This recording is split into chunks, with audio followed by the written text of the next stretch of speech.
Hey yo, assalomu alaykum everyone. Bugun sizlar bilan Python dasturlash tilidagi NumPy kutubxonasini ishlatamiz. Xo'p, men sizlarga chiroyligini slayd qilib qo'yganman. Ya'ni ketdik. Xo'p, slaydga o'tadigan bo'lsak, NumPy kutubxonasi bilasiz, arraylar bilan ishlaydi. Python dasturlash tilidagi kutubxonalardan biri hisoblanadi. Xo'p, bu Python dasturlash tilidagi NumPy kutubxonasini qaysi dasturlar orqali ishlatishimiz mumkin? Asosan bizda ikkita bor. Ular Googledagi Colab notebook va Jupyter notebook. Ikkalasi tanlashingiz o'zingizga bog'liq. Masalan, shaxsan o'zim men Colabda ishlataman, chunki menga RAM ajratadi va GPU, CPU degan narsalar ajratadi menga. Xo'p, keyingiga o'tadigan bo'lsak, nima uchun o'zi NumPy? Nega aynan NumPy kutubxonasini tanlashimizning asosiy sababi biz qiladigan ishlarimiz ko'proq massivlar, ya'ni arraylar bilan ishlaymiz. Shu sababli NumPy kutubxonasi massivlarga yo'naltirilgan bo'ladi. Xo'p, ikkinchi sababi ishlash tezligi. Bilasiz, NumPy kutubxonasi C va Python dasturlash tili orqali yaratilgan. Qo'shimchasiga designed for large data sets, ya'ni bu katta ma'lumotlar uchun mo'ljallangan kutubxona hisoblanadi. Ya'ni katta kutubxonalarda tezroq ishlatib beradi, ya'ni shunga mo'ljallangan kutubxona hisoblanadi. Xo'p, keyingisi extensive mathematical function, ya'ni bu nima degani? Matematikadagi funksiyalarni shu NumPy orqali ishlatiladi, ya'ni osonroq va tezroq, boyaga aytib o'tgandek tezroq bo'ladi. Xo'p, keyingisi open source and community support. Okay, bilasiz, ko'p kutubxonalar pulli bo'lishi mumkin, subscription bo'lishi mumkin, lekin NumPy kutubxonasida bunday narsa yo'q. Hammasi open source, ya'ni tekin. Bemalol ishlatishingiz mumkin. Xo'p, keyingisiga o'tadigan bo'lsak, NumPyni ishlatish sohalari.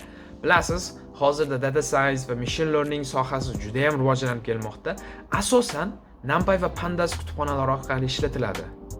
Model yaratayotganingizda yoki image classification, balabatlar va boshqa narsalar. Xo'p, ko'ramiz quantum computing, statistical computing, signal processing, image processing buni ishlatamiz OpenCV'da, scikit-learn ishlatamiz, graphs and networks, chemistry, yana boshqa narsalar. Xo'p, asosan biz NumPy va Pandas kutubxonalari ishlatamiz. Xo'p, keyingisiga o'tadigan bo'lsak, asosiy narsalarimizdan biri bu darslik rejalarimiz. Xo'p, bu darslikda nimalar o'rgatiladi? Xo'p, umuman olganda biz birinchi o'rinda shu basic functions, ya'ni NumPy kutubxonasida biz asosiy kerakli narsalar o'tamiz. Bular nimalar? Array yaratish o'rtacha 2 ta dars olishi mumkin. Keyin array yaratishni ko'rib o'tamiz, nima qilishlar, hammasini tushuntirib o'taman. Xo'p, keyingisiga o'tadigan bo'lsak, bu basic functions. Basic functionslar, ya'ni qo'shish, ayirish, shunga o'xshagan narsalar, ya'ni ayrim funksiyalar bor. Ularni albatta ko'rsatib o'taman. Xo'p, keyingisi universal functions. NumPy kutubxonasida o'zining metodlari, funksiyalari bor. Ularni har birini tushuntirmayman, lekin aynan kerakli praktikada ishlatiladigan barchasini ko'rib o'tamiz, ya'ni ommaboblarini. Xo'p, keyingisi ko'ramiz indexing, slicing, iterating. Xo'p, buni bilasizlar, index, slicing, ya'ni kesib olish, indekslash, bular hammasi shu darslik ichiga olinadi. Ya'ni asosiy basic narsalar, ko'p dars bo'lmaydi bu. Uzog'i 10 ta, 15 ta dars bo'ladi va kerakli narsalar o'tiladi. Xo'p, keyingisi data types. Data types series bo'lishi mumkin, data frame bo'lishi mumkin. Bular hammasini ko'rib o'tamiz. Data typeslar nimaga ishlatamiz? NumPyda qaysi orqali? Structured arrays. Bularni ham alohida ko'rib o'tamiz. Xo'p, keyingi ko'radigan narsamiz tugab qolibdi. Xayr salomat bo'ling, charchamang. Keyingi darsdan biz dasturlashni boshlaymiz, ya'ni NumPy kutubxonasi orqali.